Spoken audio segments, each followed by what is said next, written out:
যিনি মহামানব, যিনি অসাধারণ ব্যক্তিত্বের অধিকারী, সেই মহামানব সাধারণ জীবনযাপন দেখলে সত্যিই আমাদের চোখে জল আসে, আমাদের চোখ ভিজে যায়। পানি খেতে একটা গ্লাস দরকার, পানি রাখার জন্য একটা পাত্র দরকার, খেতে একটা প্লেট দরকার, শোয়ার জন্য হয়তো একটা বিছানা দরকার। বাস এতটুকু নিয়েই তারা জীবন পার করে ফেলেছেন।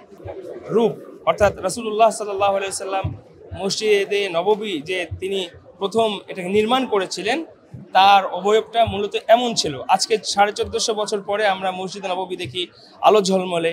আমাদের নতুন প্রজন্ম হয়তো ভাবতেও পারে নাই যে, বা পারবে না, ইমাজিন করতে পারবে না যে রাসূল সাল্লাল্লাহু আলাইহি সাল্লাম আসলে কিভাবে তার জীবনকে পরিচালনা করেছেন। আল্লাহ রাসূল সাল্লাল্লাহু আলাইহি সাল্লাম যখন মসজিদকে নির্মাণ করেন তখন এরকম খেজুর পাতার ছাদ ছিল এবং খেজুর গাছের স্তম্ভ দিয়েই মূলত তিনি পিলার দিয়ে তিনি মসজিদ নির্মাণ করেছিলেন এবং পিলারগুলোর আলাদা আলাদা বৈশিষ্ট্য তিনি রেখেছিলেন।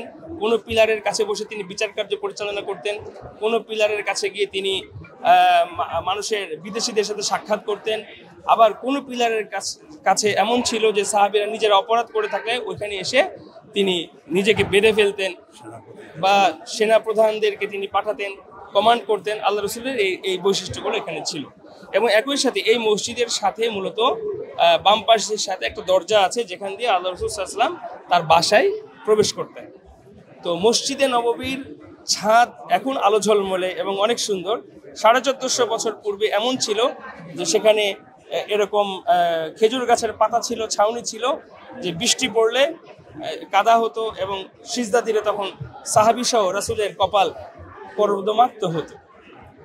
এখানে আরো অনেক কিছু রয়েছে, যেমন এখানে রাসূলুল্লাহ সাল্লাল্লাহু আলাইহি ওয়াসাল্লাম সবচেয়ে প্রিয়তম স্ত্রী আম্মাজান আয়েশা রাদিয়াল্লাহু তাআলার ঘর রয়েছে, যিনি সর্বাধিক হাদিস বর্ণনাকারী সাহাবিয়া মহিলাদের মধ্যে তিনি হলেন আম্মাজান আয়েশা এবং তিনি সবচেয়ে কুমারী স্ত্রী ছিলেন।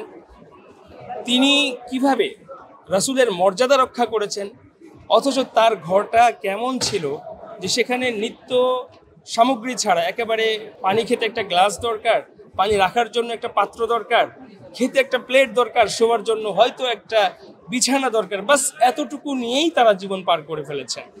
যিনি মহামানব, যিনি অসাধারণ ব্যক্তিত্বের অধিকারী, সেই মহামানব সাধারণ জীবনযাপন দেখলে সত্যিই আমাদের চোখে জল আসে, আমাদের চোখ ভিজে যায়।